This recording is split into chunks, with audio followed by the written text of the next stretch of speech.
현장 부재 증명, 그게 영어로 알리바이입니다. 그러니까 알리바이가 있냐면 마치 무슨 음모가 있는 것 같지만 인정상 의리상 광고입니다. 두 사람 다 무죄를 주장하니까 무죄 입증하려고 하면 알리바이가 있어야 될 거 아니겠습니까?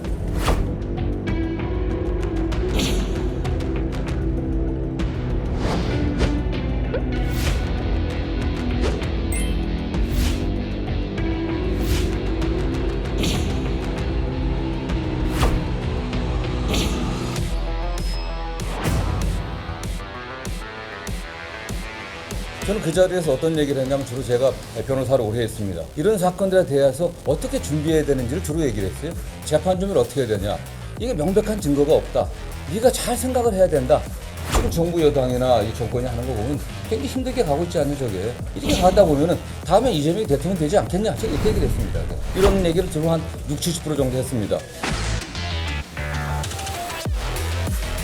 어떤 말을 했냐 안 했냐가 중요한 게 아니라 그 교도관이 입회에서 작성한 접견록 그거 그냥 공개하면 돼요. 사적인 사담이에요. 그런데 이런 사담을 갖다가 검찰에서 전체 접견한 거에 부분만을 뽑아갖고 항소가 마치 무슨 증거를 인멸하고 회유하려고 했던 게 아니냐. 이게 저희가 뭐겠습니까 사실.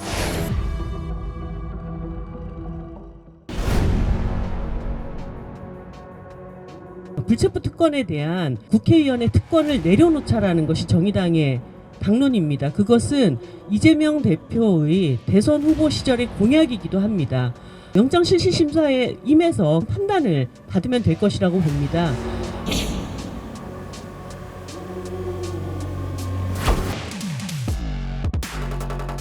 불체포 특권 제한해야 된다.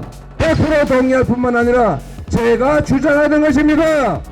특권 내려놓자고 계속했는데 반대하는 거 아니죠? 100% 찬성하고요. 국민의힘 정치인 같은 분들이 방탄, 불체포 특권이 필요하지 저처럼 깨끗하게 살아온 사람이 왜 방탄이 필요하겠습니까?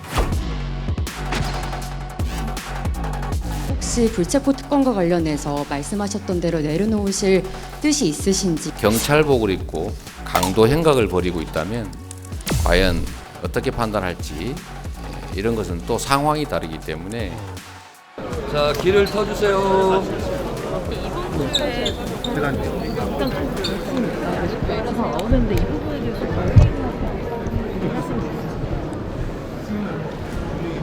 내용에 대해서 좀 물어봐 주세요. 이제 영장 청구된다는 전망이 있는데요. 그거에 대해서 혹시 불체포 특권을 포기하실 생각은 혹시 있으신지? 자, 뒤에 조심하세요.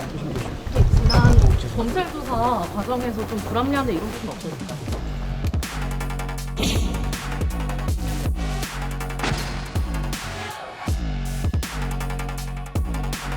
구체적 혐의와 새로운 물증은 하나도 없으면서 이번에는 영장 청구 얘기까지 흘리고 있습니다. 해도 너무하며 참으로 터무니없고 비열한 망나니 짓입니다. 그렇다면 이재명 대표의 체포동의안을 가결하고 법원의 영장심사에서 기각을 받아내면 됩니다. 그러면 더 이상 방탄국회 논란도 없을 것입니다. 이재명 대표의 사법 리스크를 털고 이 지긋지긋한 공방을 끝낼 방법은 스스로 불체포 특권을 포기하는 것뿐입니다. 결단을 촉구합니다.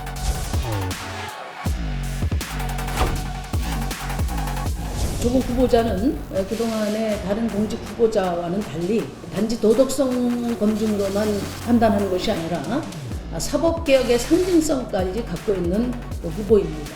따라서 검증되지 않은 의혹만으로 쉽게 재단할 수는 없습니다. 민주당 이중대로 상징되는 민주당 의존 전략이었다고 봅니다. 데스노트 쓰지 않고 조국 사태에 대해서 정의당이 뭐 비판적이라는 앞머리를 달고는 있었지만 동의하고 지지하는 이 모양새가 됐을 때 왜 그 당시 경론이라든가 한바탕 회오리가 불지 않았을까?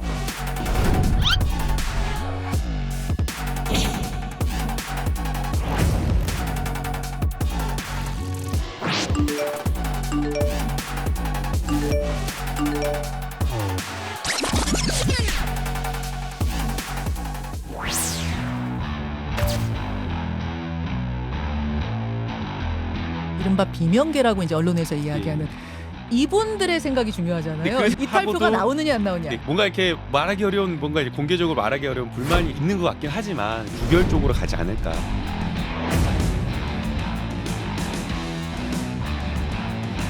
김건희 특검을 또다시 추진한 이유는 한 가지인데 이재명 대표의 뉴스, 검찰 소환 뉴스 줄이겠다는 전략이 아닐까 싶습니다. 당대표직 사퇴하면 대장동 특검 도장 바로 찍겠다.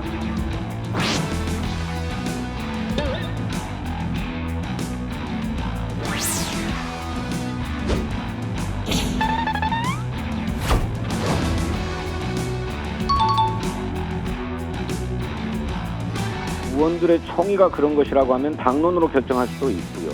뭐 이견이 없을 거라고 저는 생각합니다.